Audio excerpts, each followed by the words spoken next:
Avez-vous déjà pensé que tout ce qu'on vous a enseigné sur Dieu, sur Jésus, sur le salut de votre âme, pourrait être une manipulation orchestrée pendant des siècles? Que les textes les plus importants du christianisme primitif ont été brûlés, cachés, supprimés, parce qu'ils révélaient une vérité si dangereuse qu'elle pouvait détruire l'empire même de l'Église. Et si je vous disais qu'il existe une version de la Bible qui contient ces textes interdits, préservés dans les montagnes d'Éthiopie, loin des regards de Rome et de ses inquisiteurs? Si vous aimez les histoires qui bouleversent vos certitudes et vous ouvrent les yeux sur des vérités cachées, n'oubliez pas de vous abonner à cette chaîne maintenant pour ne manquer aucun moment de cette révélation. Et écrivez dans les commentaires de quel pays vous regardez cette vidéo et à quelle heure vous la découvrez, parce que je veux savoir où cette vérité arrive dans le monde, en ce moment même. Si vous regardez depuis votre téléphone, appuyez sur ce bouton maintenant. Cela aide énormément à faire découvrir cette information à plus de personnes qui ont besoin de l'entendre. Ce que vous allez découvrir dans les prochaines minutes va ébranler les fondations mêmes de ce que vous croyiez savoir sur le christianisme. Nous allons plonger dans l'histoire d'un livre sacré que l'Église catholique a tout fait pour effacer de l'histoire et explorer comment un philosophe juif du XVIIe siècle, excommunié et maudit par sa propre communauté, est arrivé aux mêmes conclusions explosives que les textes chrétiens les plus anciens. Cette convergence n'est pas un hasard. C'est la vérité qui émerge, malgré tous les efforts pour la supprimer. Alors, êtes-vous prêt à remettre en question tout ce qu'on vous a enseigné? Êtes-vous prêt à découvrir pourquoi l'Église a passé 2000 ans à cacher certains textes? Restez jusqu'à la fin parce que je vais révéler l'enseignement le plus scandaleux de Jésus, celui qui a probablement causé sa crucifixion, et que vous ne trouverez jamais dans les sermons du dimanche. Imaginez un instant que vous êtes un chrétien du 1er siècle. Pas un chrétien comme ceux que nous connaissons aujourd'hui, avec leurs églises imposantes, leurs dogmes complexes et leur hiérarchie rigide. Non, vous êtes un des premiers disciples, quelqu'un qui a peut-être connu les apôtres eux-mêmes ou leurs élèves directs. Dans votre communauté, on lit des textes, des évangiles, des révélations que nous ne connaissons plus aujourd'hui. On parle de Jésus d'une manière qui vous semblerait étrange si vous étiez transporté dans une église moderne. Dans votre communauté, on lit le livre d'Enoch, considéré comme aussi sacré que les psaumes. On étudie le livre des Jubilés, qui raconte une histoire de la création différente de celle de la Genèse. On médite sur l'évangile de Thomas, où Jésus parle en paraboles mystérieuses sur la nature divine qui réside en chaque être humain. Ces textes circulent librement. Ils sont copiés, lus dans les assemblées, considérés comme paroles inspirées. Personne ne vous dit qu'ils sont hérétiques ou dangereux. Au contraire, ils sont au cœur de votre foi. Maintenant, avançons de 3 siècles. Nous sommes en l'an 325 après Jésus-Christ. L'empereur Constantin, qui se convertira au christianisme sur son lit de mort, mais qui pour l'instant reste fidèle au culte du Sol Invictus, convoque tous les évêques de l'Empire à Nicée, une ville d'Asie mineure. Pourquoi ? Parce que le christianisme est devenu trop important pour être laissé aux chrétiens. L'Empire est en crise, divisé, menacé de toutes parts. Constantin a besoin d'unité et il a compris que la religion peut être l'outil parfait pour unifier son empire fragmenté. Mais il y a un problème. Les chrétiens ne sont pas d'accord entre eux. Il y a des dizaines, peut-être des centaines d'interprétations différentes de qui était Jésus, de ce qu'il enseignait, de ce que signifie être chrétien. Certains disent que Jésus était pleinement divin, d'autres qu'il était pleinement humain, d'autres encore qu'il était un être intermédiaire. Certaines communautés lisent certains textes, d'autres en lisent d'autres. C'est le chaos théologique et Constantin ne peut pas construire un empire unifié sur le chaos. Alors que se passe-t-il à Nicée? Les évêques, sous la pression impériale, établissent un credo, une profession de foi obligatoire. Ils décident qui est Jésus, quelle est sa nature, quel est son rapport au Père. Et surtout, ils commencent le processus qui va décider quels textes sont sacrés et lesquels sont hérétiques, quels livres peuvent être lus dans les églises et lesquels doivent être détruits, quelles idées peuvent être enseignées et lesquelles méritent la mort. Est-ce que vous commencez à voir le problème? Les textes qui ont survécu, ceux qui composent votre Bible aujourd'hui, ne sont pas nécessairement les plus authentiques, les plus anciens ou les plus proches des enseignements originaux de Jésus. Ce sont les textes qui servaient les intérêts politiques et théologiques de l'Empire romain du IVe siècle. C'est une réalité historique que peu de chrétiens modernes comprennent vraiment. Mais voilà où l'histoire devient fascinante. Il y avait une région du monde chrétien que Constantin et ses successeurs ne pouvaient pas contrôler complètement. Une région tellement isolée géographiquement qu'elle a pu préserver ses propres traditions, ses propres textes, sa propre interprétation du christianisme primitif, sans être écrasée par le rouleau compresseur de l'orthodoxie romaine. Cette région, c'était l'Éthiopie. L'Éthiopie chrétienne a une histoire qui commence très tôt, peut-être dès le 1er siècle. Selon la tradition éthiopienne, l'eunuque éthiopien baptisé par Philippe dans le livre des Actes des Apôtres a ramené le christianisme dans son pays.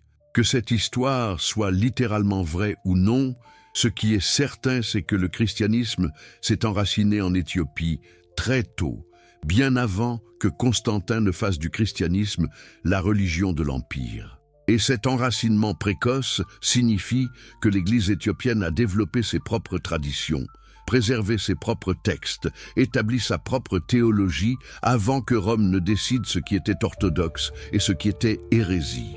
Alors quand les conciles commencent à supprimer les textes, quand les inquisiteurs commencent à brûler les livres, quand l'Église romaine commence à standardiser la Bible en éliminant tout ce qui ne correspond pas à sa vision théologique et politique, l'Éthiopie continue tranquillement à copier, à lire, à vénérer les textes que Rome condamne. Le livre d'Hénoch, les Éthiopiens le copient fidèlement, génération après génération. Le livre des Jubilés, il fait partie intégrante de leur canon biblique. Des textes sur la cosmologie angélique, sur la nature de Dieu, sur les enseignements secrets de Jésus. Tout est préservé dans les monastères perchés sur les hauts plateaux éthiopiens. La Bible éthiopienne, connue sous le nom de Bible orthodoxe de Tewahedo, contient 81 livres. Laissez-moi répéter ce nombre pour que vous en saisissiez l'importance. 81 livres. Votre Bible protestante en contient 66. La Bible catholique en contient 73. 15 à 28 livres de différence. Des livres entiers qui ont été jugés assez importants par les premiers chrétiens pour être considérés comme écriture sacrée, mais que vous n'avez jamais lus parce que quelqu'un, il y a très longtemps, a décidé que vous ne deviez pas les lire. Qu'est-ce qui rend ces livres si dangereux? Pourquoi l'Église a-t-elle investi tant d'efforts pour les supprimer? La réponse va vous surprendre. Ces livres présentent une vision de Dieu, de Jésus et du salut qui est radicalement différente de la théologie qui a dominé le christianisme occidental. Une vision qui menace les fondements même du pouvoir ecclésiastique. Prenons le livre d'Hénoch, par exemple. C'est un texte fascinant écrit probablement entre le 3e et le 1er siècle avant Jésus-Christ. Il raconte l'histoire d'Hénoch, l'arrière-grand-père de Noé, qui est emmené dans les cieux et à qui sont révélés les secrets de l'univers. Mais ce qui est vraiment intéressant dans le livre d'Hénoch, c'est sa cosmologie, sa vision de Dieu et de la création. Dans le livre d'Hénoch, Dieu n'est pas présenté comme un roi anthropomorphe, assis sur un trône dans les nuages, distribuant récompenses et punitions selon son caprice royal. Non, Dieu est présenté comme la source ultime de toute existence, une présence qui imprègne tout l'univers. Les anges ne sont pas des serviteurs dans une cour céleste, mais des forces, des principes qui régissent différents aspects de la réalité. C'est une vision beaucoup plus mystique, beaucoup plus philosophique de la divinité. Et Jésus connaissait ce livre. Nous le savons parce qu'il le cite. L'épître de Jude, dans le Nouveau Testament, cite explicitement le livre d'Hénoch. Les premiers pères de l'Église, comme Tertullien et Clément d'Alexandrie, le considéraient comme écriture inspirée. Mais quelque part entre le 4e et le 16e siècle, ce livre a été systématiquement supprimé de la Bible occidentale. Pourquoi? Parce que sa vision de Dieu ne correspondait pas au Dieu monarchique que l'Église voulait imposer. Le livre des Jubilés est un autre texte fascinant préservé dans la Bible éthiopienne.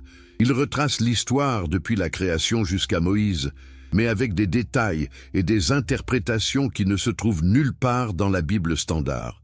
Il présente la loi comme quelque chose d'écrit dans les tablettes célestes depuis toujours, existant avant même la création du monde.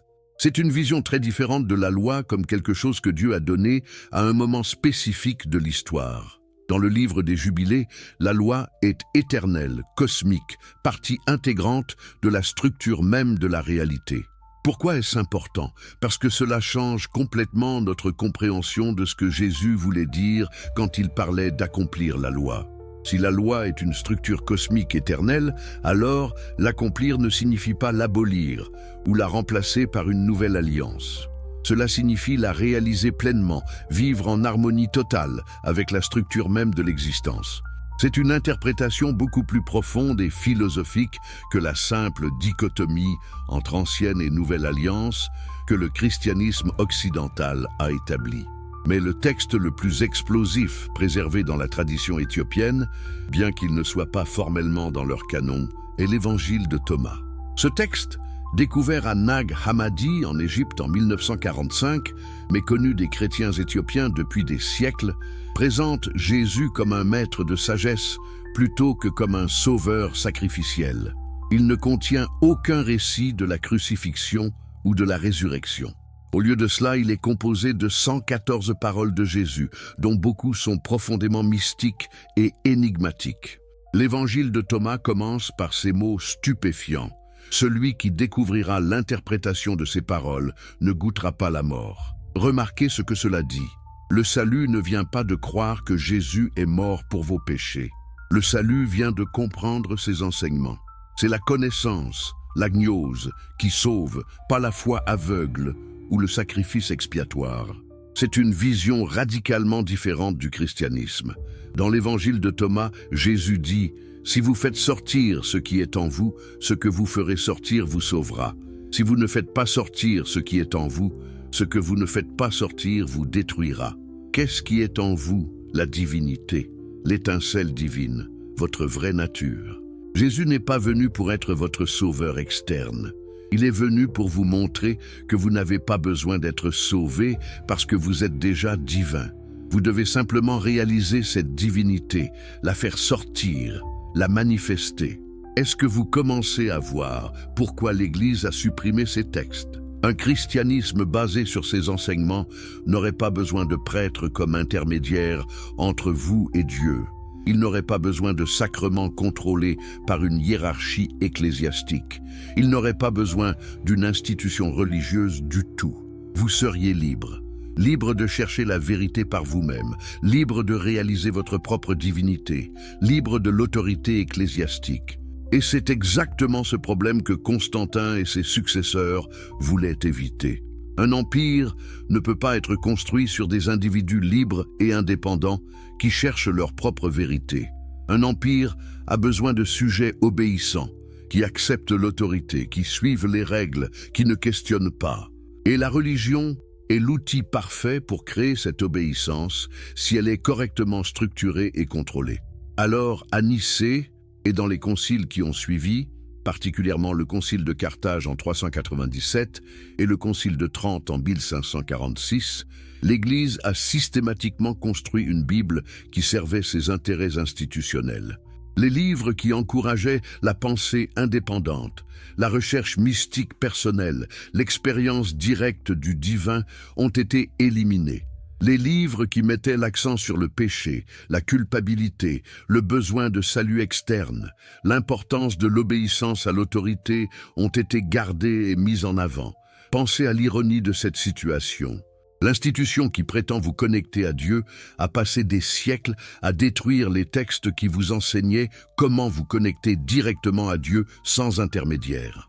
L'institution qui prétend préserver la parole de Dieu a brûlé plus de copies de textes sacrés que n'importe quel empire païen.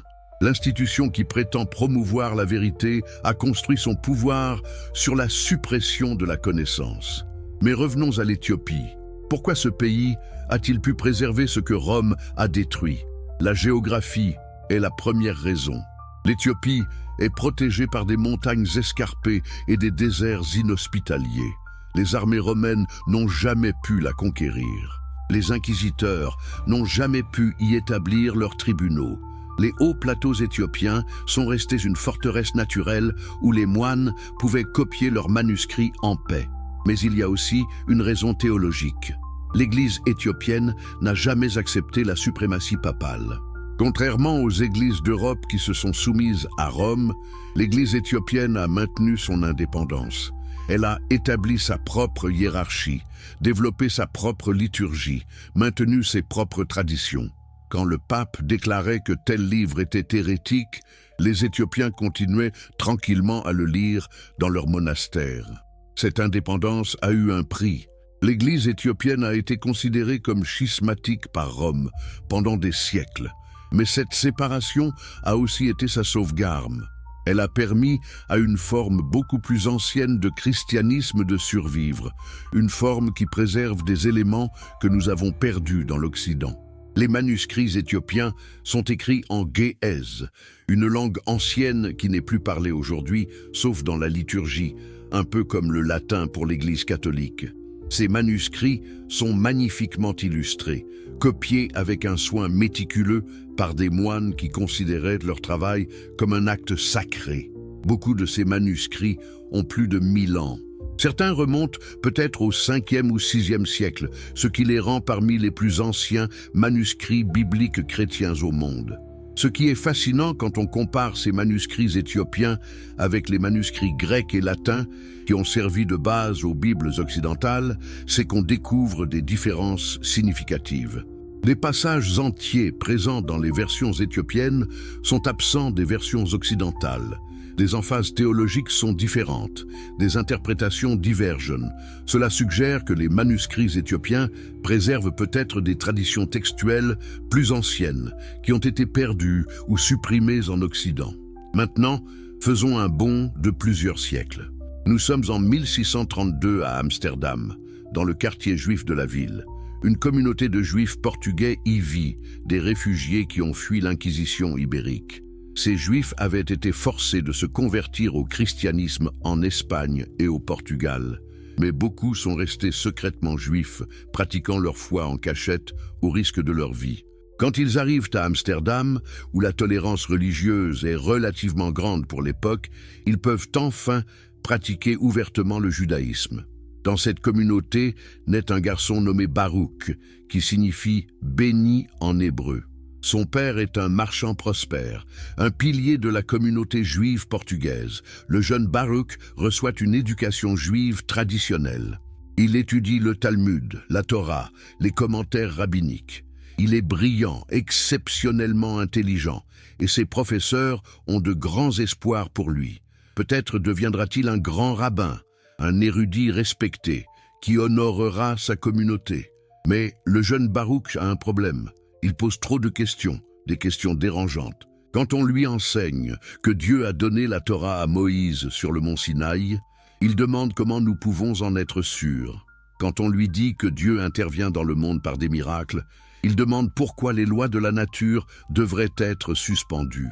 Quand on lui explique que Dieu récompense les justes et punit les méchants, il observe que la réalité ne semble pas correspondre à cette affirmation. Ces questions deviennent de plus en plus audacieuses, de plus en plus dangereuses. Il commence à étudier la philosophie, en particulier Descartes, dont les œuvres circulent à Amsterdam. Il lit les philosophes médiévaux comme Maïmonide et Averroès. Il développe ses propres idées, des idées qui remettent en question les fondements mêmes de la religion traditionnelle, aussi bien juive que chrétienne. En 1666, quand Baruch a 23 ans, la communauté juive d'Amsterdam prend une décision sans précédent. Les rabbins prononcent contre lui le hérem, l'excommunication la plus sévère du judaïsme. Le texte de l'excommunication est terrifiant dans sa violence. Par le décret des anges et le jugement des saints, nous excommunions, expulsons, maudissons et anathématisons Baruch de Spinoza. Qu'il soit maudit le jour et maudit la nuit, qu'il soit maudit quand il se couche et maudit quand il se lève, qu'il soit maudit quand il sort et maudit quand il entre. Que personne ne lui parle oralement ni ne communique avec lui par écrit, que personne ne lui rende aucun service ni ne demeure sous le même toit que lui, que personne ne s'approche de lui à moins de 4 coudées et que personne ne lise aucun de ses écrits. Qu'avait fait ce jeune homme de 23 ans pour mériter une telle condamnation? Il avait commencé à articuler une vision de Dieu qui détruisait les fondements de toute religion organisée. Une vision qui, comme nous allons le voir, correspond remarquablement aux enseignements préservés dans la Bible éthiopienne et probablement aux enseignements originaux de Jésus lui-même. Après son excommunication, Baruch latinise son nom en Benedictus, qui signifie aussi « béni » en latin. Mais l'histoire le connaîtra sous son nom complet, Baruch Spinoza ou Bénédicte de Spinoza. Banni de sa communauté, il gagne modestement sa vie en polissant des lentilles optiques, un métier qu'il a appris et qui lui permet de rester indépendant. Il vit simplement, presque pauvrement, refusant les positions académiques prestigieuses qu'on lui offre parce qu'elles viendraient avec des restrictions sur ce qu'il peut penser et écrire. Et pendant ce temps, dans sa modeste chambre à Warburg, puis à La Haye, Spinoza écrit. Il écrit une philosophie qui va révolutionner la pensée occidentale. Une philosophie qui va influencer les Lumières, le romantisme, la science moderne. Une philosophie qui, 3 siècles et demi plus tard, résonne encore comme l'une des tentatives les plus audacieuses et les plus cohérentes de comprendre la nature de la réalité, de Dieu et de l'existence humaine. Le chef-d'œuvre de Spinoza s'appelle l'Éthique. C'est un livre étrange, écrit à la manière des éléments d'Euclide, avec des définitions, des axiomes, des propositions et des démonstrations géométriques. Pourquoi cette méthode? Parce que Spinoza veut montrer que la vérité sur Dieu et l'existence n'est pas une question de foi ou de révélation. C'est une question de raisonnement logique rigoureux. Si vous acceptez certaines prémices de base, les conclusions suivent nécessairement aussi certainement que les théorèmes géométriques suivent des axiomes d'Euclide. Et quelle est la première et la plus fondamentale proposition de Spinoza? De sive natura, Dieu ou la nature. Ces 3 mots ont fait trembler les fondations de la théologie occidentale. Spinoza ne dit pas que Dieu est différent de la nature ou que Dieu a créé la nature. Il dit que Dieu est la nature. Ce sont 2 noms pour la même réalité unique et infinie. Comprenez-vous la radicalité de cette affirmation? Spinoza détruit d'un coup la séparation entre le créateur et la création, entre le sacré et le profane, entre le divin et le naturel. Il n'y a pas un Dieu transcendant qui existe quelque part au-delà de l'univers et qui intervient occasionnellement dans les affaires humaines. Il n'y a qu'une seule substance infinie qui se manifeste sous une infinité d'aspects différents. Cette substance, nous pouvons l'appeler Dieu ou nous pouvons l'appeler nature, c'est la même chose. Pour Spinoza, vous, moi, ce texte que vous êtes en train de lire, les étoiles dans le ciel, les pensées dans votre esprit, tout cela sont des modes, des expressions, des manifestations de cette substance unique. Nous ne sommes pas séparés de Dieu. Nous sommes Dieu en train de se manifester sous une forme particulière. Chaque pierre, chaque arbre, chaque personne, chaque pensée est Dieu en train de s'exprimer. Maintenant, pourquoi cette idée était-elle si dangereuse qu'elle a valu à Spinoza d'être excommunié, censuré et vilipendé pendant des siècles après sa mort? Parce qu'elle rend les institutions religieuses complètement inutiles. Si Dieu n'est pas une entité séparée à laquelle vous devez accéder par des rituels, des prières ou des intermédiaires, alors à quoi servent les prêtres?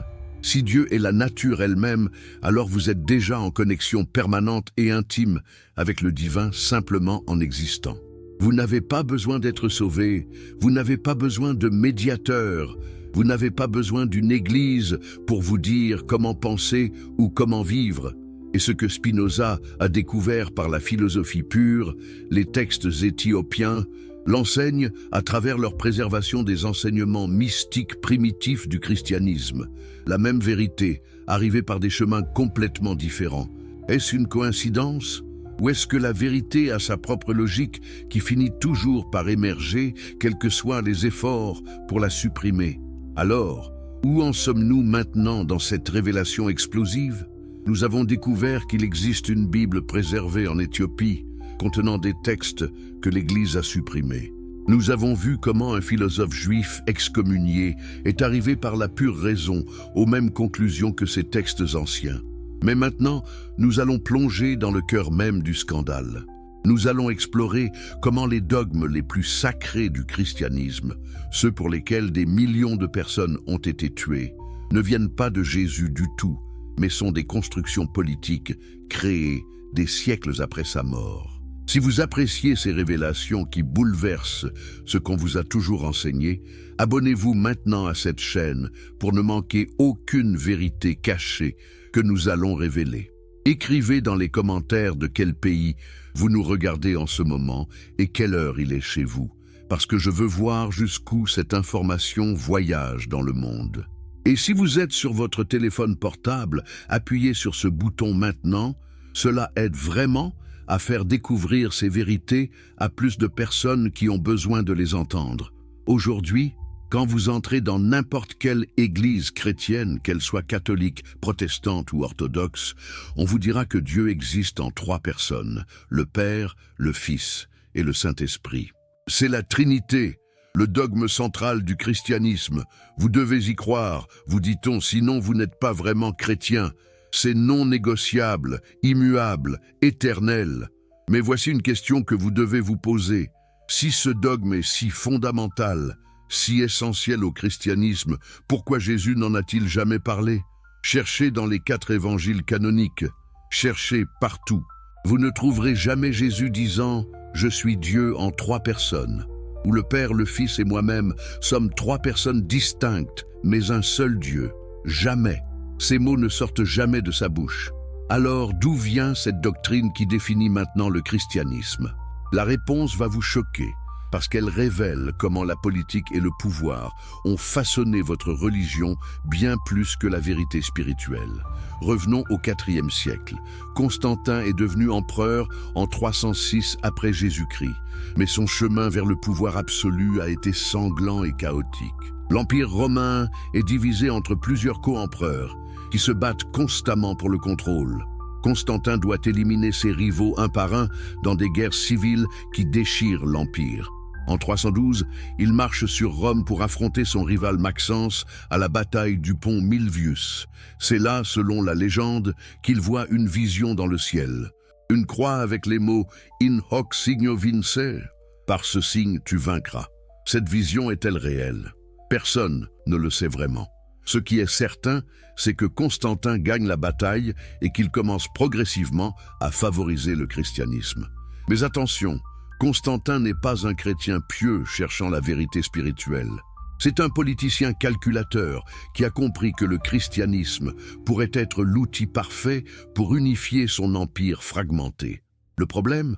Les chrétiens eux-mêmes ne sont pas unifiés. Ils se battent férocement sur des questions théologiques, en particulier sur la nature de Jésus. Alexandrie, une des villes les plus importantes de l'Empire, un prêtre nommé Arius, enseigne que Jésus, bien qu'étant le Fils de Dieu, a été créé par le Père. Il y a eu un temps où le Fils n'existait pas, dit Arius. Le Père seul est incréé et éternel. Jésus est le premier et le plus grand des êtres créés, mais il reste créé, donc inférieur au Père. Pour Arius, dire que Jésus est égal à Dieu serait du polythéisme déguisé, une trahison du monothéisme juif dont le christianisme est issu. Cette position semble logique, n'est-ce pas? Si vous êtes un juif monothéiste qui croit en un seul Dieu indivisible, comment pouvez-vous dire que Jésus est aussi Dieu sans créer 2 dieux? Arius essaie de préserver le monothéisme en faisant de Jésus un être intermédiaire, plus qu'humain, mais moins que Dieu.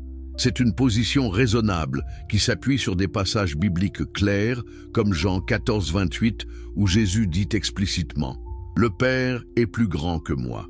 Mais l'évêque d'Alexandrie, Alexandre, s'oppose violemment à Arius. Pour Alexandre et son jeune assistant Athanase, Jésus doit être pleinement Dieu, de la même substance que le Père, coéternel et coégal. Pourquoi?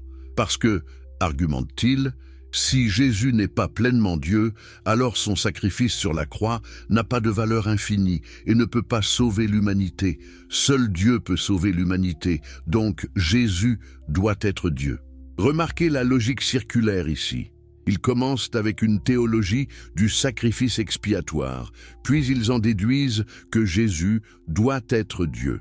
Mais d'où vient cette théologie du sacrifice expiatoire? Elle vient principalement de Paul, pas de Jésus lui-même. C'est Paul qui a développé l'idée que Jésus est mort comme sacrifice pour les péchés de l'humanité. Jésus lui-même ne parle jamais de sa mission en ces termes. Il parle du royaume de Dieu, de l'amour, du pardon, de la transformation intérieure, mais jamais d'être un sacrifice sanglant pour apaiser la colère divine. Mais revenons à notre histoire. La controverse entre Arius et Athanase devient si intense qu'elle menace de déchirer l'Église. Des émeutes éclatent dans les rues d'Alexandrie. Des évêques excommunient d'autres évêques. C'est le chaos théologique. Et Constantin, qui a besoin d'unité dans son empire, ne peut pas tolérer ce chaos. Alors, en 325, il fait ce qu'aucun empereur païen n'aurait jamais osé faire. Il convoque tous les évêques de l'empire à Nicée pour régler la question une fois pour toutes. Imaginez la scène. Des centaines d'évêques venus de tout l'Empire, parlant des langues différentes, représentant des traditions théologiques différentes, se rassemblent dans le palais impérial de Nicée. Et présidant cette assemblée, non pas comme participant mais comme autorité suprême, se trouve Constantin lui-même, l'empereur qui à ce moment-là n'est même pas encore baptisé chrétien. Il est toujours techniquement païen, toujours le pontifex maximus du culte romain traditionnel. Constantin fait clairement comprendre ce qu'il attend. Une décision unanime qui mettra fin à la controverse. Il ne se soucie pas vraiment de savoir qui a raison théologiquement. Il se soucie de l'unité de l'Empire. Et dans ce contexte politique, l'issue est presque prédéterminée. La position d'Athanase triomphe, non pas parce qu'elle est théologiquement supérieure, mais parce qu'elle sert mieux les intérêts impériaux. Un Jésus qui est pleinement Dieu renforce l'autorité de l'Église qui parle en son nom. Un Jésus qui est seulement un être créé, aussi exalté soit-il, laisse plus de place au questionnement et à l'interprétation indépendante. Le credo de Nicée est rédigé. Nous croyons en un seul Dieu, le Père Tout-Puissant, et en un seul Seigneur Jésus-Christ, le Fils de Dieu, engendré du Père, unique engendré, c'est-à-dire de la substance du Père, Dieu de Dieu, lumière de lumière, vrai Dieu de vrai Dieu, engendré non fait, consubstantiel au Père. Ce mot grec homoousios, consubstantiel, devient le marqueur de l'orthodoxie. Si vous n'acceptez pas que Jésus est de la même substance que le Père, vous êtes hérétique. Mais remarquez ce qui se passe ici. La foi chrétienne, qui était censée être une relation vivante avec Dieu, devient une adhésion à une formule philosophique abstraite. Vous devez croire que Jésus est homoousios avec le Père, sinon vous êtes damnés. Est-ce vraiment ce que Jésus enseignait? Quand les gens lui demandaient ce qu'ils devaient faire pour avoir la vie éternelle, leur répondait-il « Croyez que je suis consubstantiel au Père ?» Non, il disait « Aime Dieu de tout ton cœur et aime ton prochain comme toi-même. » Et que se passe-t-il avec ceux qui ne sont pas d'accord avec Nicée? Arius et ses partisans sont condamnés. Leurs livres sont brûlés. Ils sont exilés. Mais voici le fait étonnant. L'arianisme ne meurt pas. En fait, pendant les décennies suivantes, il devient la forme dominante du christianisme dans de nombreuses régions de l'Empire. Des empereurs successifs favorisent l'arianisme. Des peuples entiers, comme les Goths, qui vont éventuellement conquérir Rome, sont convertis au christianisme arien. Ce n'est que progressivement, à travers une série de conciles supplémentaires et beaucoup de violences politiques, que la position de Nicée devient définitivement dominante. Et même alors, ce n'est pas parce que les arguments théologiques sont convaincants, c'est parce que le pouvoir politique est derrière elle. Ceux qui ont les armées, qui contrôlent les ressources, qui peuvent nommer et déposer les évêques, décident quelle théologie est orthodoxe et laquelle est hérétique. Maintenant, comparons cela avec ce que nous trouvons dans la Bible éthiopienne et avec la philosophie de Spinoza. Les textes éthiopiens, préservant une tradition plus ancienne et non contaminée par les machinations politiques de Constantin, maintiennent une vision beaucoup plus hébraïque de Dieu. Un Dieu qui est un, indivisible, unique. Pas trois personnes en un seul Dieu, mais simplement un. Le schéma Israël reste central. Écoute Israël, le Seigneur notre Dieu est un seul Seigneur. Jésus, dans cette perspective, n'est pas Dieu incarné. Il est le Messie, loin, le Fils de Dieu dans le sens où tous les justes peuvent être appelés fils de Dieu. Il est spécial, oui, choisi par Dieu pour une mission unique, mais il n'est pas la deuxième personne d'une trinité métaphysique. Cette compréhension est beaucoup plus cohérente avec le judaïsme, dont le christianisme est issu, et avec les paroles réelles de Jésus dans les évangiles. Et Spinoza, sa critique de l'idée de la Trinité est dévastatrice dans sa simplicité logique. Pour Spinoza, Dieu est substance, la réalité unique et infinie qui existe par elle-même. Par définition, une substance ne peut pas avoir de parties. Si Dieu avait des parties ou des divisions, ces parties seraient soit elles-mêmes des substances, auquel cas il y aurait plusieurs dieux, soit elles seraient des modes de Dieu, auquel cas elles ne seraient pas Dieu lui-même. Dire que Dieu existe en trois personnes distinctes, mais est néanmoins un seul Dieu, est, pour Spinoza, une contradiction logique évidente. C'est comme dire qu'un cercle a trois côtés, mais reste un cercle. Les mots peuvent être prononcés, mais ils ne signifient rien de cohérent. La Trinité, selon Spinoza, est un exemple parfait de comment les théologiens utilisent un langage mystérieux et contradictoire pour cacher le fait qu'ils ne disent rien de sensé. Mais pourquoi l'Église a-t-elle persisté avec ce dogme contradictoire ?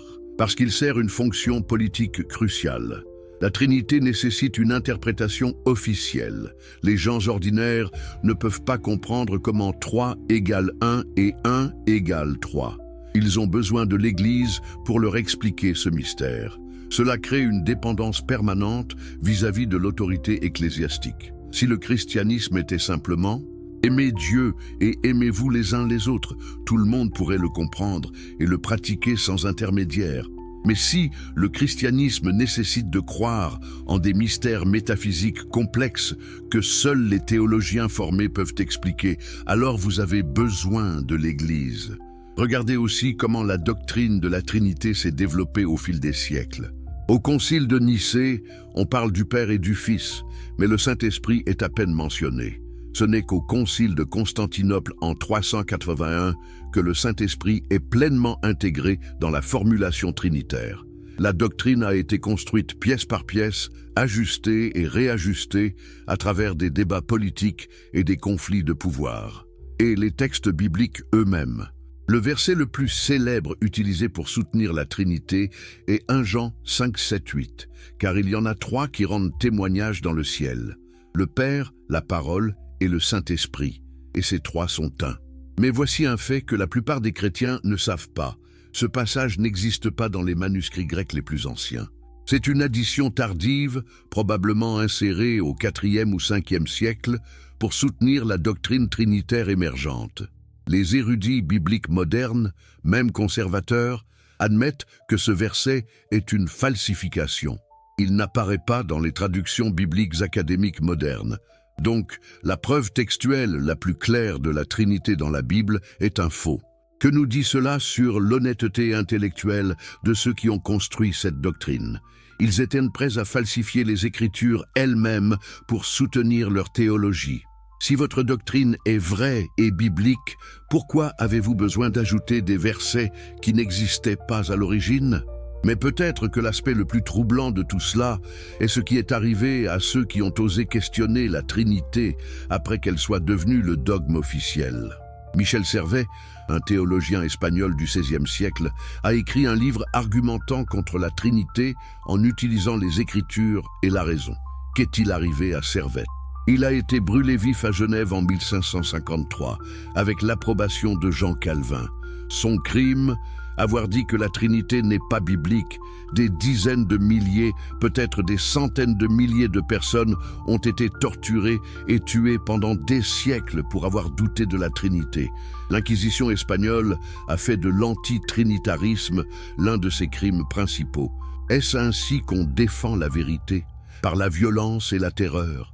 Si la Trinité était une vérité évidente, révélée par Dieu, aurait-elle besoin d'être imposée par la torture et le meurtre? Spinoza a vu cette hypocrisie clairement.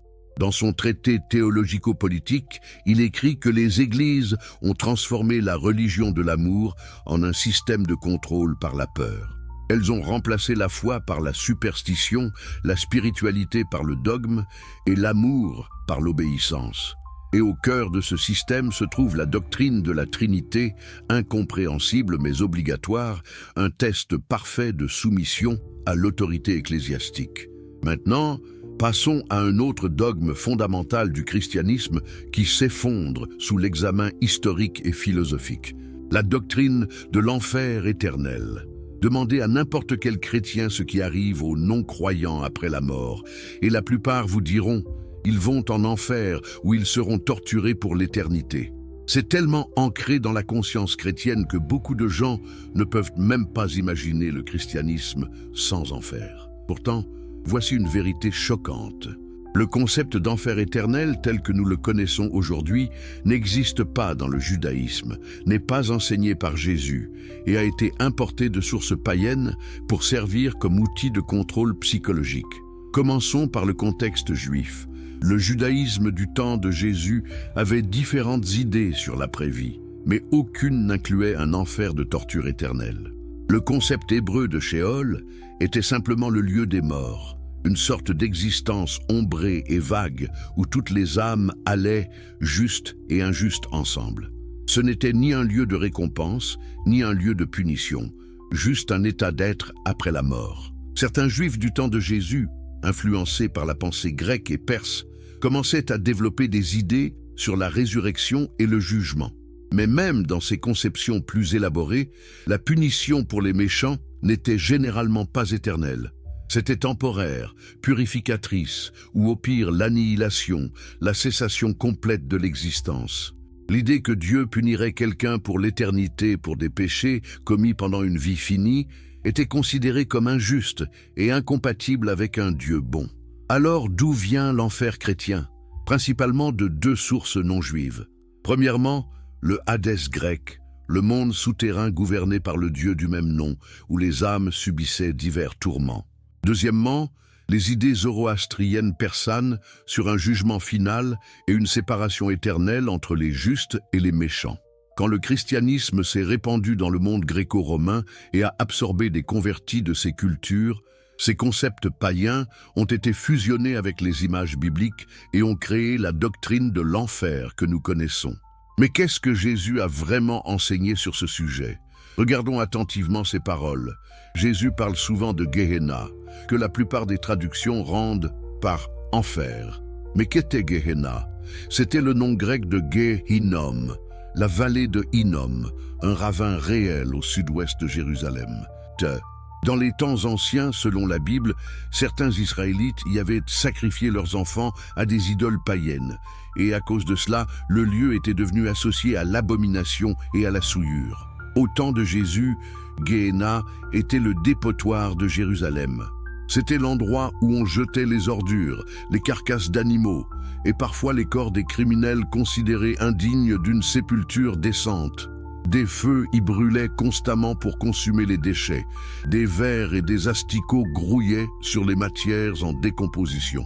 C'était un endroit répugnant, pestilentiel, que tout le monde évitait. Quand Jésus parle de Gehenna, utilise-t-il une métaphore pour un lieu de torture éternelle dans l'au-delà, ou parle-t-il d'une conséquence réelle et terrestre, finir comme un rebut de la société, jeté au dépotoir après la mort, incapable d'accomplir le dessein de sa vie? Si vous lisez ces paroles dans leur contexte juif original, sans les lunettes de la théologie chrétienne ultérieure, la deuxième interprétation semble beaucoup plus probable. Jésus ne décrit jamais Gehenna comme un lieu où les âmes immortelles sont tourmentées éternellement. Il l'utilise comme une image choc pour illustrer les conséquences terribles de vivre contrairement à la volonté de Dieu. C'est une menace très juive, très terrestre. Si vous vivez mal, vous finirez mal, votre vie sera gaspillée, vous deviendrez des déchets. Ce n'est pas une doctrine métaphysique sur l'éternité. Qu'enseignent les textes préservés dans la Bible éthiopienne sur ce sujet? Ils maintiennent une vision beaucoup plus cohérente avec le judaïsme. Sheol reste le lieu général des morts. Il y a un jugement, oui, mais ce jugement concerne principalement cette vie, et la suivante, sur une terre renouvelée, pas une division éternelle entre ciel et enfer. Le livre d'Hénoch parle de punition pour les anges déchus et les méchants. Mais même là, les descriptions sont plus symboliques qu'une doctrine systématique de torture éternelle. Ce qui est fascinant, c'est que les premiers pères de l'Église étaient divisés sur cette question. Origène d'Alexandrie, l'un des théologiens les plus importants du christianisme primitif, enseignait l'apocatastase, l'idée que finalement tous seront sauvés. Même le diable lui-même. Dieu, argumentait Origène, est amour infini, et finalement son amour triomphera et restaurera toutes ses créatures. La punition existe, oui, mais elle est thérapeutique, purificatrice, non vindicative et éternelle. Clément d'Alexandrie, Grégoire de Nice et d'autres penseurs chrétiens importants partageaient des vues similaires. Mais progressivement, sous l'influence d'Augustin d'Hippone, au IVe et Ve siècle, la doctrine de l'enfer éternel est devenue dominante. Et pourquoi Augustin a-t-il tellement insisté sur l'enfer éternel? Parce que cela servait ses buts théologiques et politiques. Augustin développait sa doctrine du péché originel et de la prédestination. Selon lui, toute l'humanité est née dans un état de damnation à cause du péché d'Adam. Nous méritons tous l'enfer éternel. Dieu, dans sa miséricorde insondable, choisit de sauver certains. Mais la majorité de l'humanité va en enfer pour toujours. Ce n'est pas injuste de la part de Dieu, dit Augustin, parce que nous méritons tous la damnation. La miséricorde de Dieu envers les élus est un don gratuit. Voyez-vous comment cette doctrine fonctionne psychologiquement? Elle vous place dans un état de terreur existentielle permanente. Vous êtes condamné par défaut. Votre seul espoir est la grâce de Dieu médiée par l'Église. Vous devez donc vous soumettre complètement à l'Église, accepter ses sacrements, suivre ses règles, sinon vous brûlerez en enfer pour toujours. C'est le système de contrôle parfait. Et historiquement, l'Église a utilisé ce système avec une efficacité brutale. Les cathédrales médiévales étaient décorées de fresques terrifiantes, montrant les damnés en enfer, dévorés par des démons, bouillis dans de l'huile, soumis à des tortures innombrables. Les sermons insistaient sans cesse sur les horreurs de l'enfer. La littérature populaire comme la Divine Comédie de Dante décrivait l'enfer en détails graphiques et sadiques. Tout cela servait à terrifier les gens pour qu'ils restent obéissants à l'Église. Mais si l'enfer éternel n'est pas biblique, si c'est une construction ultérieure, alors pourquoi tant de chrétiens aujourd'hui le croient-ils encore? Parce que c'est devenu tellement enraciné dans la théologie chrétienne qu'il semble impossible de l'enlever sans faire s'effondrer tout l'édifice. Si vous enlevez l'enfer, pourquoi avez-vous besoin d'être sauvé? Si vous n'avez pas besoin d'être sauvé, pourquoi avez-vous besoin de Jésus comme sauveur? Si vous n'avez pas besoin de Jésus comme sauveur, à quoi sert l'Église? Spinoza a vu clair dans tout cela. Pour lui, l'idée d'un Dieu qui crée des êtres humains, sachant qu'ils vont pécher, puis les punit éternellement pour avoir péché, est moralement monstrueuse et logiquement absurde. Si Dieu est vraiment omnipotent et omniscient, alors tout ce qui arrive est l'expression de la volonté et de la nature divine. Il n'y a pas de péché au sens théologique traditionnel, seulement l'ignorance et la compréhension inadéquate. Pour Spinoza, ce que les religions appellent péché est simplement l'action de quelqu'un qui ne comprend pas encore sa vraie nature et sa vraie relation avec Dieu. La punition pour le péché n'est pas quelque chose que Dieu impose de l'extérieur. C'est la conséquence naturelle de vivre dans l'ignorance et la confusion. Quand vous ne comprenez pas que vous êtes une partie de Dieu, vous souffrez naturellement. Cette souffrance n'est pas une punition, mais un signal que quelque chose ne va pas, comme la douleur physique signale une blessure. Le salut, dans cette perspective, n'est pas le fait d'être sauvé de l'enfer. C'est le passage de l'ignorance à la connaissance, de la servitude aux passions à la liberté de la compréhension rationnelle. C'est la béatitude qui vient de comprendre votre vraie nature comme mode de la substance divine infinie. Cette compréhension n'est pas réservée à un petit groupe d'élus. Elle est potentiellement accessible à quiconque utilise sa raison de manière disciplinée et honnête. Et voici où Spinoza et les textes éthiopiens convergent de manière remarquable. Le salut par la connaissance plutôt que par la foi aveugle. Dans l'évangile de Thomas, Préservé dans des communautés chrétiennes orientales et connues de la tradition éthiopienne, Jésus dit « Si vous faites sortir ce qui est en vous, ce que vous ferez sortir vous sauvera. Si vous ne faites pas sortir ce qui est en vous, ce que vous ne faites pas sortir vous détruira. » Qu'est-ce que cela signifie? Cela signifie que la divinité est déjà en vous. Votre vraie nature est déjà divine. Le salut n'est pas quelque chose qui vous est donné de l'extérieur. C'est quelque chose que vous réalisez de l'intérieur. Vous devez faire sortir cette divinité intérieure, la manifester, la vivre. Si vous ne le faites pas, si vous restez dans l'ignorance de votre vraie nature, cette ignorance même vous détruira. Pas parce que Dieu vous punit, mais parce que vivre en contradiction avec votre vraie nature crée inévitablement la souffrance. C'est exactement ce que Spinoza enseigne philosophiquement et ce que les traditions mystiques préservées dans les textes éthiopiens enseignent spirituellement. Le salut est la gnose, la connaissance directe de votre union avec le divin. Ce n'est pas une croyance intellectuelle que Jésus est mort pour vos péchés.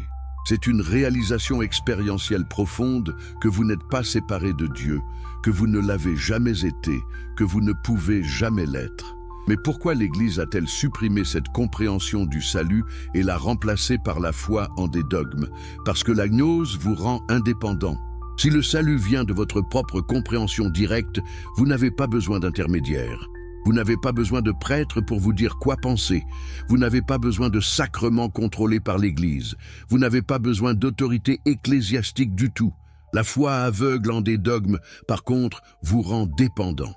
Vous devez croire que Jésus est consubstantiel au Père, même si vous ne comprenez pas ce que cela signifie. Vous devez croire en la transsubstantiation, même si cela viole tout ce que vous savez sur la réalité physique. Vous devez croire que le pape est infaillible, même quand il dit des choses qui contredisent clairement la Bible ou la raison.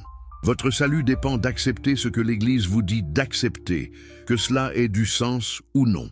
C'est pourquoi les évangiles gnostiques ont été supprimés. C'est pourquoi les textes mystiques ont été retirés de la Bible. C'est pourquoi la philosophie spinoziste a été si violemment condamnée.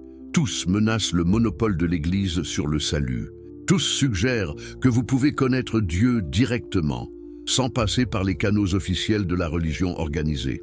Mais regardez ce que Jésus dit réellement dans les évangiles canoniques, même après tous les efforts de l'Église pour façonner ces textes selon sa théologie. Dans Jean chapitre 8, verset 32, Jésus dit « Vous connaîtrez la vérité, et la vérité vous rendra libre. Et vous croirez en moi aveuglément, et cela vous sauvera. Mais vous connaîtrez la vérité. La connaissance, la compréhension, la gnose vous libère. » Dans Luc chapitre 17, verset 21, quand les pharisiens demandent à Jésus quand le royaume de Dieu viendra, il répond « Le royaume de Dieu ne vient pas de manière à frapper les regards. On ne dira point « Il est ici » ou « Il est là ». Car voici, le royaume de Dieu est au milieu de vous. Ou selon d'autres traductions plus littérales du grec, le royaume de Dieu est en vous. Pensez à l'importance de cette déclaration. Jésus dit que le royaume de Dieu, cet état d'union avec le divin que tout le monde recherche, n'est pas quelque chose qui va venir dans le futur. Ce n'est pas un lieu géographique dans les cieux où vous allez après la mort si vous êtes bon.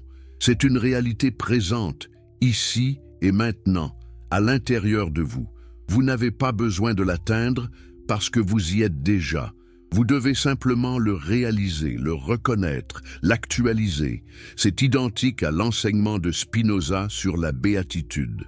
Pour Spinoza, la béatitude n'est pas une récompense future que Dieu donne aux vertueux. C'est l'état naturel qui découle de la compréhension adéquate de votre nature et de votre place dans l'ordre éternel des choses. Quand vous comprenez que vous êtes un mode de la substance divine infinie, que votre esprit est une partie de l'intellect infini de Dieu, une joie profonde et inébranlable émerge naturellement. Cette joie n'est pas causée par des circonstances externes. Elle est intrinsèque à la compréhension elle-même, et cette compréhension transforme complètement comment vous vivez. Quand vous réalisez que vous et tous les autres êtes des expressions de la même substance divine, la haine devient impossible. Comment pouvez-vous haïr quelqu'un qui est littéralement une partie du même être infini dont vous êtes une partie? L'envie et la jalousie n'ont plus de sens. Nous ne sommes pas en compétition pour des ressources limitées distribuées par un Dieu capricieux.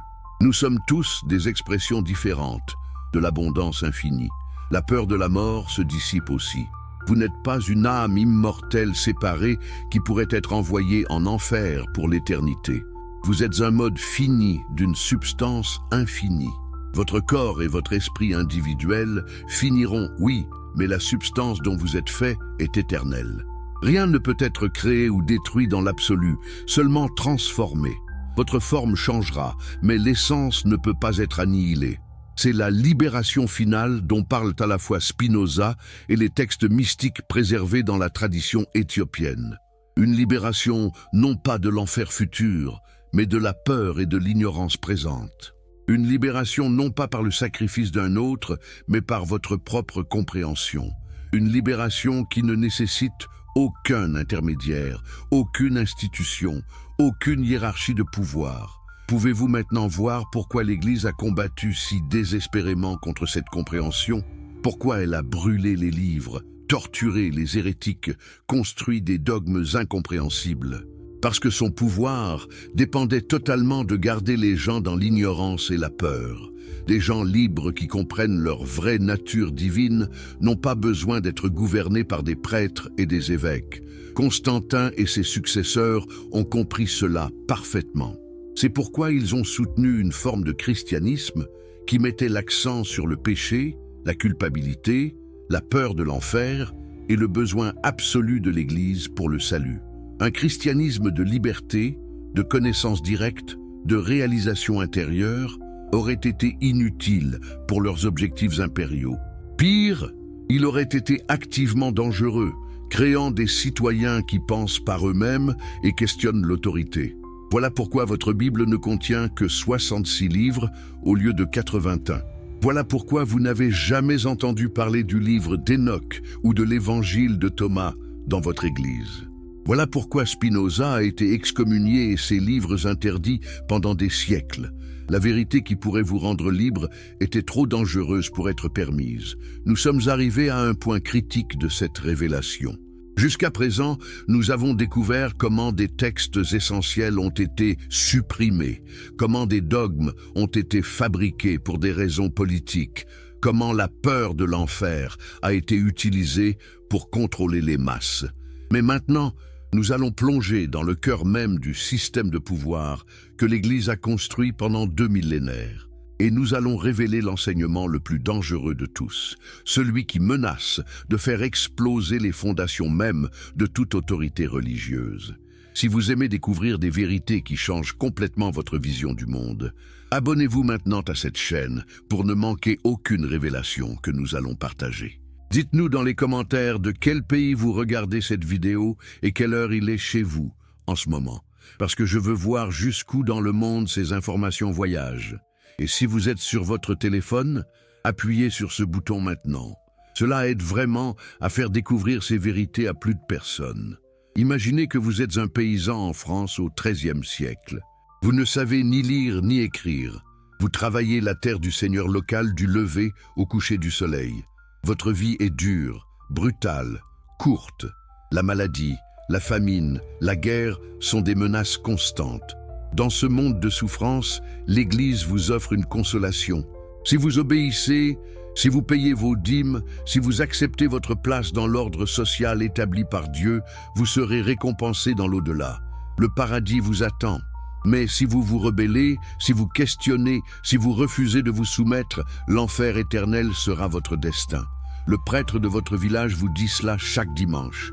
Il est le représentant de Dieu sur terre, vous dit-on. À travers lui, Dieu vous parle. À travers les sacrements qu'il administre, vous recevez la grâce divine. Sans lui, vous n'avez aucun accès à Dieu, aucun espoir de salut. Alors même quand vous voyez que ce prêtre vit mieux que vous, qu'il mange pendant que vous avez faim, qu'il dort dans une maison chaude pendant que vous gelez, vous n'osez pas questionner. Parce que questionner le prêtre, c'est questionner Dieu lui-même. Au-dessus de ce prêtre, il y a l'évêque. Au-dessus de l'évêque, l'archevêque. Au-dessus de l'archevêque, le cardinal. Et au sommet de cette pyramide massive de pouvoir se trouve le pape, le vicaire du Christ, celui qui parle au nom de Dieu lui-même. Cette hiérarchie s'étend sur toute l'Europe chrétienne, contrôlant non seulement les âmes, mais aussi d'immenses richesses foncières, des armées, des tribunaux, l'éducation, l'art, la culture. L'Église n'est pas seulement une institution religieuse. C'est la structure de pouvoir la plus puissante et la plus durable que le monde occidental ait jamais connue. Comment cette structure de pouvoir est-elle arrivée à exister? Comment une religion fondée par un prédicateur itinérant juif qui n'avait nulle part où poser sa tête est-elle devenue l'institution la plus riche et la plus puissante d'Europe? Pour comprendre cela, nous devons revenir à Constantin et voir comment son adoption du christianisme a transformé une foi persécutée en un outil impérial. Avant Constantin, les chrétiens étaient marginaux, souvent persécutés, sans pouvoir politique. Ils se réunissaient dans des maisons privées, dans des catacombes, en secret. Leur foi était sincère, mais dangereuse. Être chrétien pouvait signifier la mort, mais cette marginalité avait aussi créé une certaine pureté. Les chrétiens pré-constantiniens n'avaient rien à gagner matériellement de leur foi. Au contraire, ils risquaient tout. Leur christianisme était authentique, même si leurs théologies diverses n'étaient pas encore standardisées. Tout change avec l'édit de Milan en 313, quand Constantin accorde la liberté religieuse aux chrétiens. Soudainement, être chrétien n'est plus dangereux, mais avantageux. Constantin commence à favoriser l'Église avec des donations massives de terres et d'argent. Il construit des basiliques grandioses, il exempte le clergé d'impôts et de services militaires. Être évêque devient une position de pouvoir et de prestige. Et que se passe-t-il quand une institution religieuse devient riche et puissante? Les gens commencent à y entrer non par conviction spirituelle, mais par ambition matérielle. Des opportunistes, des carriéristes, des politiciens voient dans l'Église un chemin vers le pouvoir. Progressivement, la hiérarchie ecclésiastique devient indiscernable de la hiérarchie politique impériale. Les évêques deviennent comme des gouverneurs. Le pape devient comme un empereur. L'Église devient un État. Ce processus s'accélère après la chute de l'Empire romain d'Occident en 476. Quand les structures politiques impériales s'effondrent, l'Église reste debout. Elle devient le seul pont entre le monde romain classique et les royaumes barbares émergents. Les évêques deviennent les véritables gouvernants de nombreuses villes. Le pape à Rome remplit le vide de pouvoir laissé par les empereurs disparus. Au Moyen Âge, l'Église contrôle virtuellement tous les aspects de la vie européenne. Elle possède environ un tiers de toutes les terres en Europe. Elle collecte des dîmes obligatoires de tous les chrétiens. Elle gère les hôpitaux, les écoles, les universités. Elle tient des registres de naissance, mariages et décès. Elle juge les crimes dans ses propres tribunaux ecclésiastiques. Elle lève des armées pour les croisades. Elle fait et défait des rois. Quand l'empereur du Saint-Empire romain germanique Henri IV ose défier le pape Grégoire VII en 1077, il est forcé de se tenir pieds nus dans la neige pendant 3 jours devant le château papal, suppliant le pardon. Est-ce le genre d'institution que Jésus aurait voulu créer? Jésus qui disait que son royaume n'était pas de ce monde? Jésus qui renversait les tables des changeurs de monnaie dans le temple? Jésus qui disait aux riches qu'il est plus facile pour un chameau de passer par le chat d'une aiguille que pour un riche d'entrer au royaume de Dieu? Comment ses disciples auraient-ils réagi s'ils avaient pu voir ce que deviendrait leur mouvement 1000 ans plus tard? Mais le pouvoir corrompt, et le pouvoir absolu corrompt absolument. Au XIe siècle, l'Église développe la pratique des indulgences. Voici comment cela fonctionnait. Vous avez péché. Vous allez au purgatoire pour être purifié avant d'entrer au paradis. Mais l'Église peut réduire votre temps au purgatoire si vous faites certaines choses, comme faire un pèlerinage, prier certaines prières ou donner de l'argent à l'Église. Au début, c'était relativement inoffensif. Mais progressivement, les indulgences deviennent commercialisées. Vous pouviez littéralement acheter le pardon de vos péchés avec de l'argent. Au XVIe siècle, cette pratique atteint son apogée scandaleuse. Le pape Léon X veut construire la magnifique basilique Saint-Pierre à Rome. Où trouvera-t-il l'argent? En vendant des indulgences à travers toute l'Europe.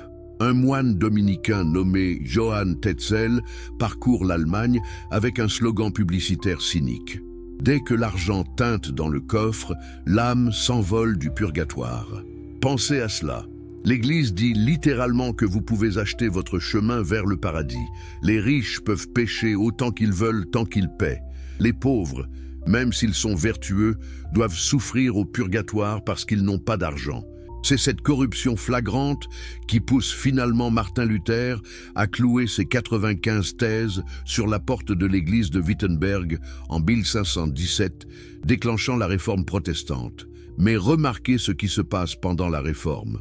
Ce n'est pas vraiment une réforme de la structure de pouvoir, c'est une multiplication de structures de pouvoir. Les églises protestantes créent leur propre hiérarchie, leur propre dogme, leur propre mécanisme de contrôle.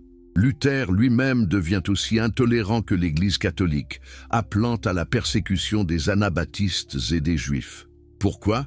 Parce que le problème n'était pas catholique ou protestant, le problème était structurel. Dès qu'une institution religieuse obtient du pouvoir, elle commence à utiliser ce pouvoir pour se perpétuer, pour se protéger, pour grandir.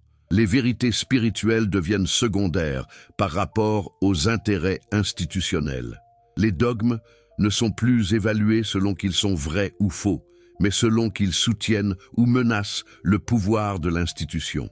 Et c'est exactement ce que Spinoza a vu et dénoncé dans son traité théologico-politique. Il a écrit ce livre en 1670 et il reste l'une des critiques les plus dévastatrices de la religion organisée jamais écrite. Spinoza montre méthodiquement comment les institutions religieuses utilisent la superstition et la peur pour contrôler les gens. Comment elles présentent des opinions humaines comme des révélations divines. Comment elles prétendent que leurs interprétations particulières des textes sacrés sont les seules valides, alors qu'en réalité, elles servent simplement leurs intérêts de pouvoir. Spinoza argumente que les prophètes de l'Ancien Testament n'étaient pas des philosophes ou des théologiens. C'étaient des prédicateurs moraux qui utilisaient l'imagination et le langage figuré pour inspirer les gens à vivre vertueusement. Leurs visions et leurs miracles ne doivent pas être pris comme des descriptions littérales d'événements surnaturels, mais comme des moyens rhétoriques d'enseigner des vérités morales à des gens simples qui ne pouvaient pas comprendre des arguments philosophiques abstraits. Mais que font les institutions religieuses? Elles prennent ces récits imagés et les transforment en dogmes littéraux. Elles insistent que vous devez croire que Jonas a littéralement été avalé par un poisson, que le soleil s'est littéralement arrêté pour Josué, que la mer Rouge s'est littéralement divisée pour Moïse. Pourquoi? Parce que si ces histoires sont des métaphores, alors chacun peut les interpréter par soi-même. Mais si ce sont des faits historiques qui se sont vraiment produits, alors vous avez besoin de l'autorité de l'Église pour vous dire comment les comprendre. Spinoza démontre aussi comment les églises déforment la signification de la foi. Dans la Bible, la foi signifie la confiance en Dieu et l'obéissance à ses commandements moraux. Mais les églises ont transformé la foi en croyance en des propositions théologiques abstraites. Vous devez croire en la Trinité, en la transsubstantiation, en l'Immaculée Conception et des centaines d'autres doctrines qui n'ont rien à voir avec vivre une vie morale et aimante. Pourquoi cette transformation? Parce que les commandements moraux, comme aimer votre prochain, être honnête, être généreux, peuvent être compris et pratiqués par n'importe qui sans aide ecclésiastique. Mais croire en des mystères théologiques complexes nécessite une instruction spécialisée que seule l'Église peut fournir. Encore une fois, c'est une stratégie pour créer la dépendance vis-à-vis de l'institution. Spinoza va encore plus loin. Il analyse les textes bibliques eux-mêmes et montre qu'ils sont clairement des productions humaines, écrits à différentes époques par différents auteurs avec différents agendas. Moïse n'a pas écrit le Pentateuque, les prophètes n'ont pas écrit tous les livres qui leur sont attribués, les évangiles contiennent des contradictions et des incohérences. Ce ne sont pas des textes tombés du ciel, Ce sont des documents humains qui doivent être étudiés avec les mêmes méthodes critiques que nous utilisons pour étudier n'importe quel texte ancien. Cette approche, appelée critique biblique, était révolutionnaire au XVIIe siècle et reste controversée dans certains cercles religieux aujourd'hui. Pourquoi? Parce qu'elle enlève l'aura sacrée qui protège la Bible de l'examen critique. Si la Bible est un texte humain imparfait, alors l'Église ne peut plus l'utiliser comme autorité absolue pour justifier ses doctrines et son pouvoir. Mais voici ce qui est vraiment radical dans l'approche de Spinoza. Il ne dit pas que nous devons rejeter la Bible ou la religion. Il dit que nous devons les comprendre correctement. La valeur de la Bible n'est pas dans ses récits historiques douteux ou ses lois tribales dépassées. Sa valeur est dans son message moral central. Justice et charité, aimez Dieu et aimez votre prochain. Ce message n'a pas besoin d'autorité ecclésiastique pour être compris ou pratiqué. Il est accessible à la raison humaine. Et c'est exactement pourquoi le livre de Spinoza a été immédiatement interdit par toutes les églises, catholiques et protestantes. C'était trop dangereux. Il offrait une vision d'une religion sans institution, d'une spiritualité sans prêtre, d'une relation avec Dieu sans intermédiaire. Pour les structures de pouvoir ecclésiastique, c'était une menace existentielle. Maintenant, comparons cette analyse de Spinoza avec ce que nous trouvons dans la Bible éthiopienne et les textes qu'elle préserve. La tradition éthiopienne a maintenu une forme de christianisme beaucoup moins institutionnalisée que le catholicisme romain ou même l'orthodoxie byzantine. Bien sûr, l'Église éthiopienne a sa hiérarchie et ses rituels, mais elle n'a jamais développé le même type de pouvoir centralisé et absolutiste que Rome. Pourquoi ? Premièrement, comme nous l'avons vu, l'Éthiopie était géographiquement isolée et n'a jamais été conquise par l'Empire romain ou ses successeurs européens. Elle n'a pas subi les mêmes pressions politiques qui ont façonné l'Église occidentale. Deuxièmement, l'Éthiopie a préservé une tradition monastique très forte, où les moines vivaient dans la pauvreté et la simplicité, étudiant les textes anciens et maintenant des pratiques spirituelles authentiques. Ces moines servaient de contrepoids à toute tendance vers la corruption ecclésiastique.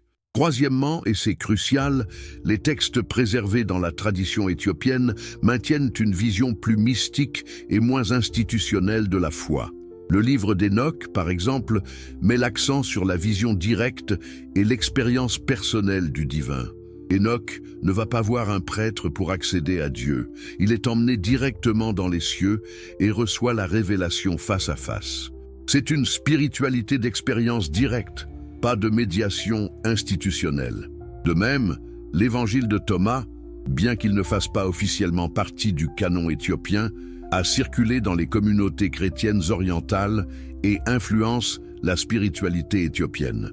Ces enseignements sont centrés sur la découverte du royaume de Dieu en soi-même, sur la réalisation de sa propre divinité intérieure.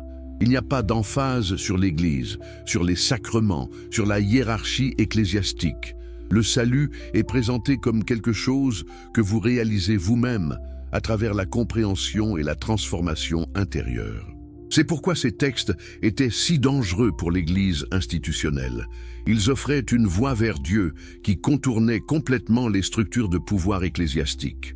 Un chrétien qui croit que le royaume de Dieu est en lui n'a pas besoin de payer des indulgences. Un chrétien qui peut avoir une expérience directe du divin n'a pas besoin de prêtre comme intermédiaire. Un chrétien qui réalise sa propre nature divine n'a pas besoin de se soumettre à l'autorité de l'Église. Maintenant, nous arrivons à l'enseignement le plus explosif de tous, celui qui unit les textes éthiopiens, la philosophie de Spinoza et probablement les paroles originales de Jésus lui-même. C'est l'enseignement qui a le plus terrifié les institutions religieuses à travers les âges, l'enseignement qu'elles ont fait tout leur possible pour supprimer, déformer et faire oublier. C'est l'enseignement que vous êtes Dieu. Attendez, je vois déjà votre réaction. Blasphème, hérésie, comment peut-on dire que des êtres humains faillibles et pécheurs sont Dieu? N'est-ce pas le comble de l'arrogance et de l'orgueil? Mais écoutez attentivement, parce que cet enseignement, correctement compris, n'est ni arrogant ni blasphématoire. C'est la vérité la plus profonde et la plus libératrice qui ait jamais été révélée. Retournons aux évangiles canoniques, ceux que vous trouvez dans n'importe quelle Bible. Dans Jean chapitre 10, Jésus enseigne dans le temple.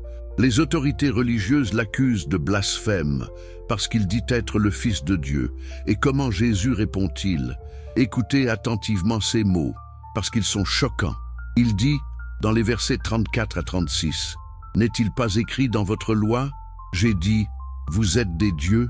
Si elle a appelé Dieu ceux à qui la parole de Dieu a été adressée, et si l'Écriture ne peut être anéantie, celui que le Père a sanctifié et envoyé dans le monde, vous lui dites, tu blasphèmes, parce que j'ai dit, je suis le Fils de Dieu. Comprenez-vous ce que Jésus dit ici? Il cite le psaume 82, verset 6. J'ai dit, vous êtes des dieux, vous êtes tous des fils du Très-Haut.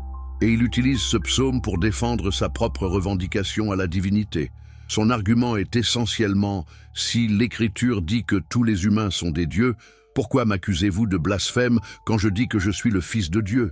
En d'autres termes, Jésus ne revendique pas une divinité exclusive. Il pointe vers une divinité universelle que tous les humains partagent. Maintenant, l'Église a toujours essayé d'interpréter ce passage de manière à préserver la divinité unique de Jésus. Elle dit que le mot « Dieu » dans le psaume est utilisé de manière métaphorique ou qu'il se réfère seulement aux juges d'Israël. Mais est-ce vraiment ce que le texte dit, ou est-ce une interprétation forcée conçue pour protéger les dogmes ecclésiastiques? Regardez aussi Jean chapitre 14 verset 12, où Jésus dit quelque chose d'encore plus stupéfiant.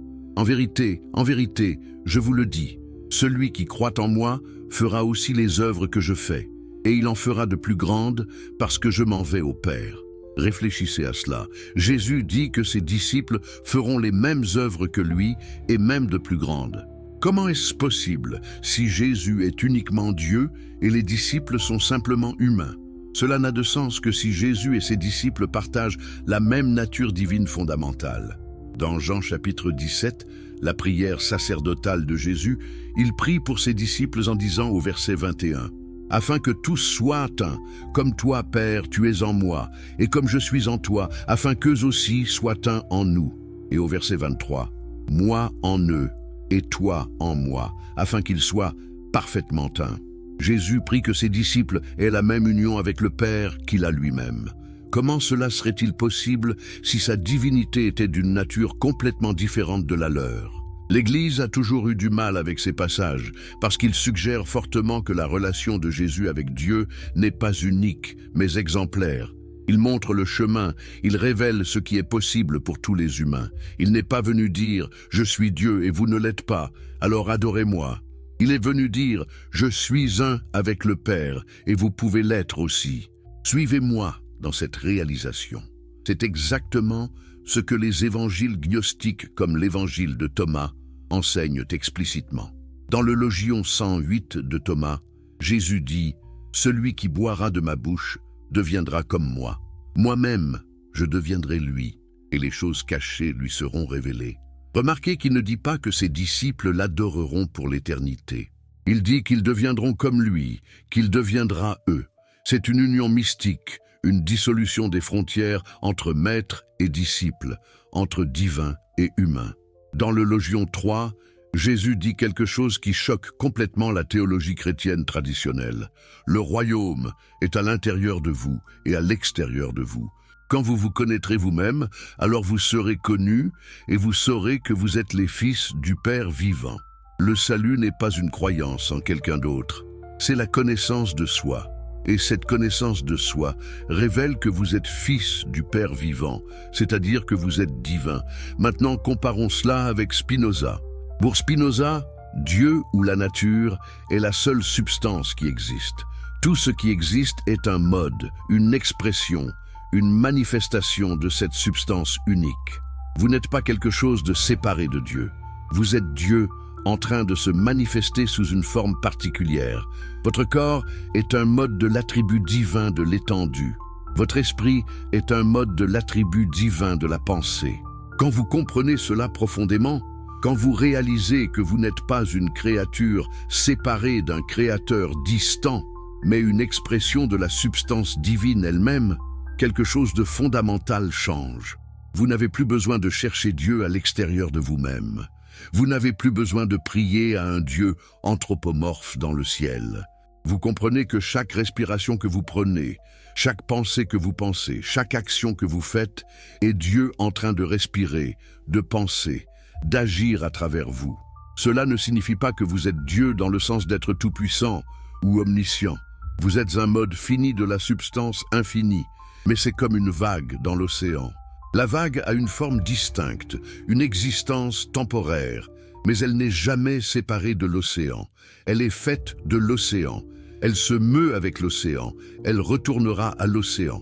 De même, vous avez une forme distincte et une existence temporaire, mais vous n'êtes jamais séparé de Dieu. Vous êtes fait de Dieu, vous vous mouvez avec Dieu, vous êtes Dieu. Pour Spinoza, réaliser cela est la béatitude suprême.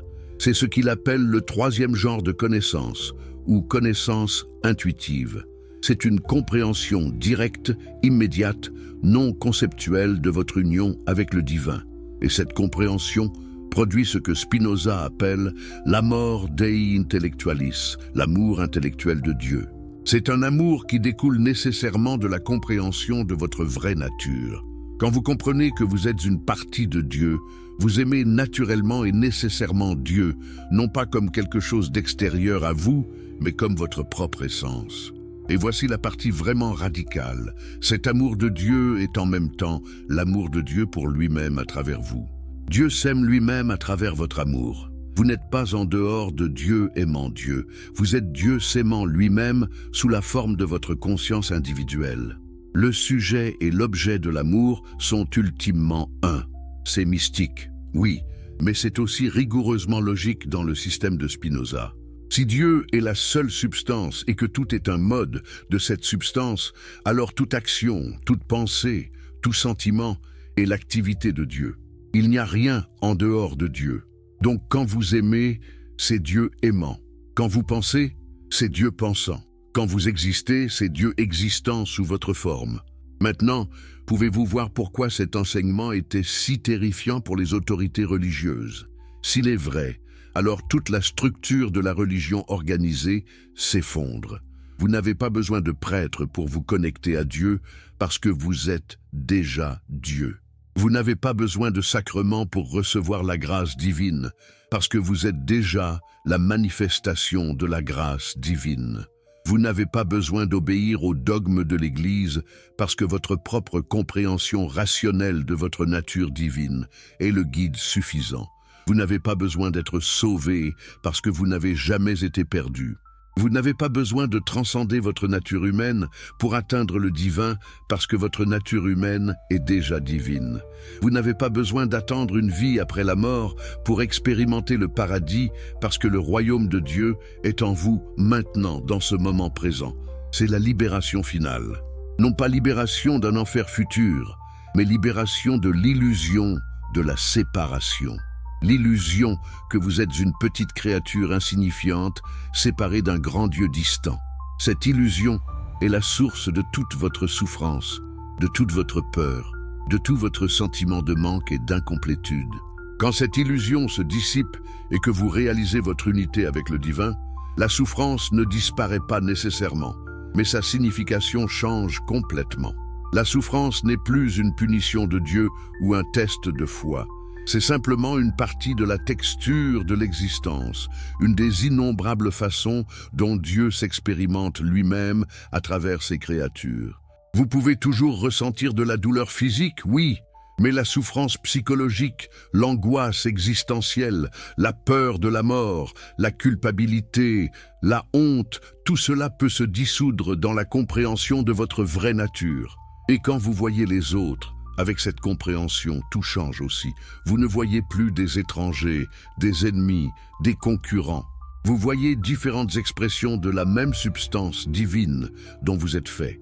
Blesser un autre devient impossible parce que vous comprenez que vous blesseriez seulement une autre partie de vous-même.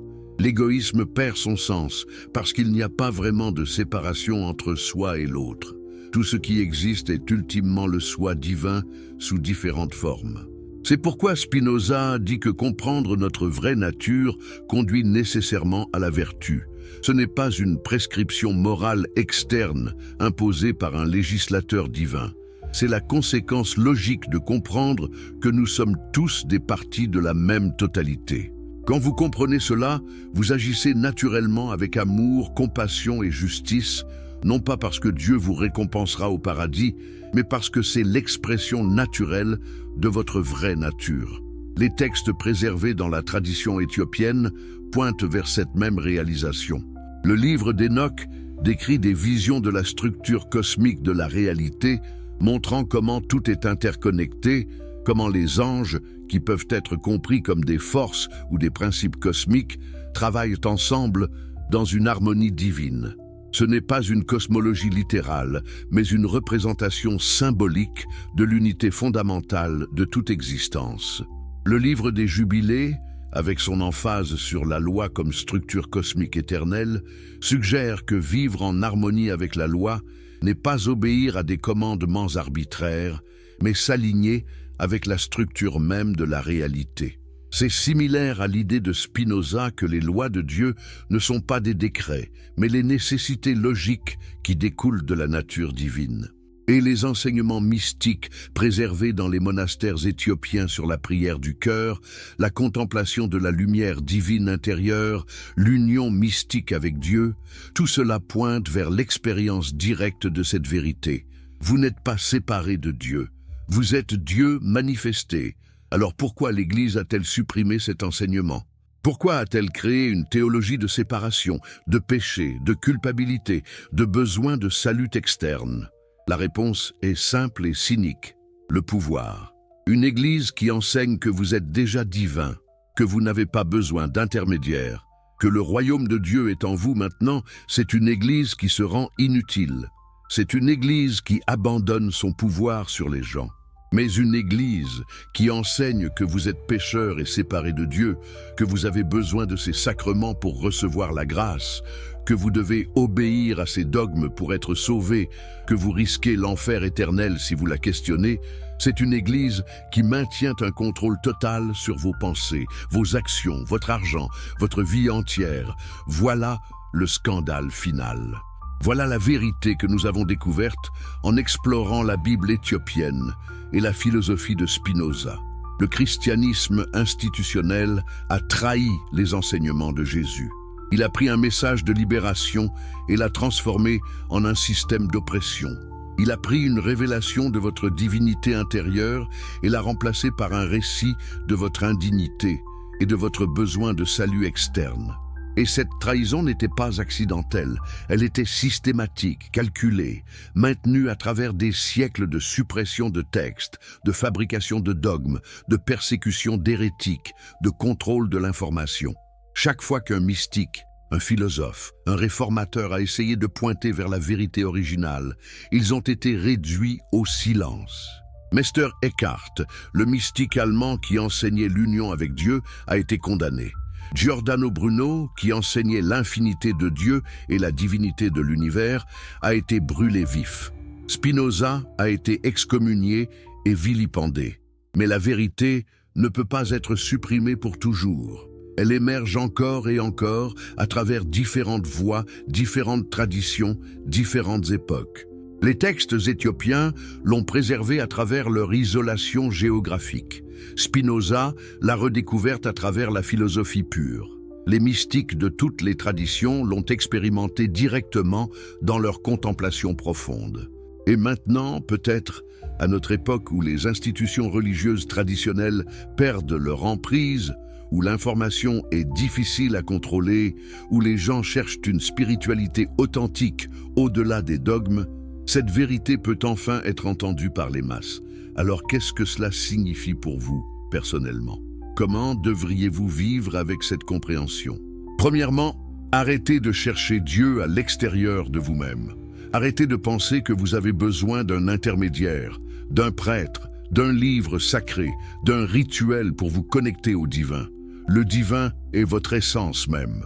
Chaque fois que vous êtes pleinement présent, conscient, vivant, vous expérimentez le divin directement. Deuxièmement, Libérez-vous de la culpabilité et de la peur que les religions ont implantées en vous. Vous n'êtes pas un pécheur indigne. Vous n'êtes pas une créature déchue qui a besoin d'être sauvée. Vous êtes une expression magnifique et unique de la divinité infinie. Oui, vous êtes fini et limité dans votre forme actuelle, mais votre essence est l'infini lui-même. Troisièmement, vivez avec compassion et amour, non pas parce qu'un Dieu extérieur vous le commande, mais parce que vous comprenez que tous les êtres sont des expressions de la même réalité divine dont vous êtes faits. Traiter les autres avec cruauté, c'est se traiter soi-même avec cruauté. Les aider, c'est s'aider soi-même. Il n'y a pas vraiment d'autres, seulement différentes faces du même diamant infini. Quatrièmement, utilisez votre raison. Ne croyez pas aveuglément ce que n'importe quelle autorité religieuse vous dit. Examinez, questionnez, pensez par vous-même. Votre capacité à raisonner est divine. C'est l'intellect infini de Dieu se manifestant à travers votre esprit fini. Utilisez-le. Faites confiance à votre propre compréhension plus qu'au dogme des institutions.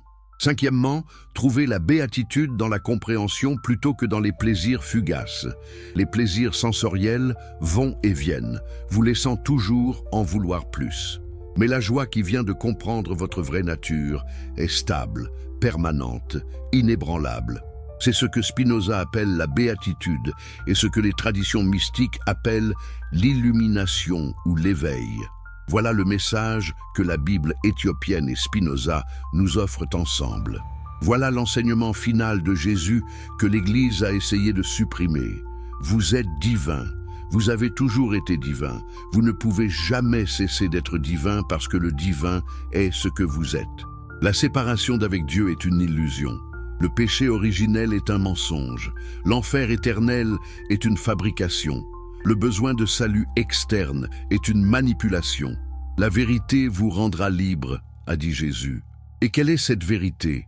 Que le royaume de Dieu est en vous, que vous et le Père êtes un, que vous êtes des dieux, fils du Très-Haut. Cette vérité a été cachée, supprimée, déformée pendant 2000 ans, mais elle émerge maintenant, inévitablement, parce que c'est la vérité, et la vérité a sa propre force. L'Église ne veut pas que vous sachiez cela. Les institutions de pouvoir ne veulent pas que vous sachiez cela, parce que des gens qui connaissent leur propre divinité ne peuvent pas être contrôlés. Ils ne peuvent pas être manipulés par la peur. Ils ne peuvent pas être exploités par la culpabilité. Ils sont libres, vraiment libres, de la seule liberté qui compte, la liberté intérieure qui vient de la compréhension. Alors qu'allez-vous faire avec cette information? Allez-vous la rejeter parce qu'elle menace vos croyances confortables? Ou allez-vous l'explorer, la méditer, voir si elle résonne avec votre expérience la plus profonde? Allez-vous continuer à vivre comme si vous étiez séparé de Dieu, mendiant pour la grâce et craignant le jugement? Ou allez-vous revendiquer votre héritage divin et vivre comme l'expression consciente de l'infini que vous êtes vraiment? Le choix est vôtre. Mais maintenant vous savez qu'il existe des textes que l'Église a cachés. Vous savez qu'il existe des enseignements qu'elle a supprimés. Vous savez qu'il existe une vérité qu'elle a passé 2 millénaires à essayer de faire oublier. Et cette connaissance elle-même est le début de votre libération. La Bible éthiopienne et Spinoza nous montrent le même chemin, arrivé par des routes complètement différentes.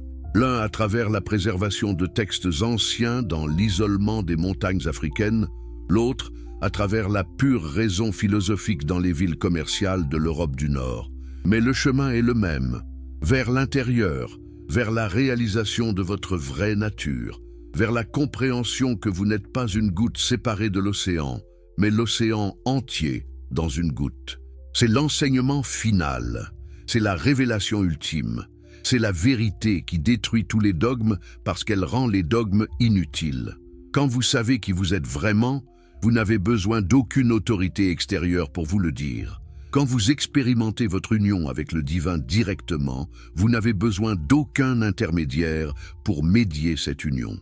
Quand vous vivez depuis votre nature divine, vous n'avez besoin d'aucune loi externe pour vous dire comment vivre. Vous êtes libre. Vous avez toujours été libre. La seule chose qui n'était pas libre était votre compréhension. Maintenant, avec cette connaissance, cette liberté peut se manifester pleinement dans votre vie.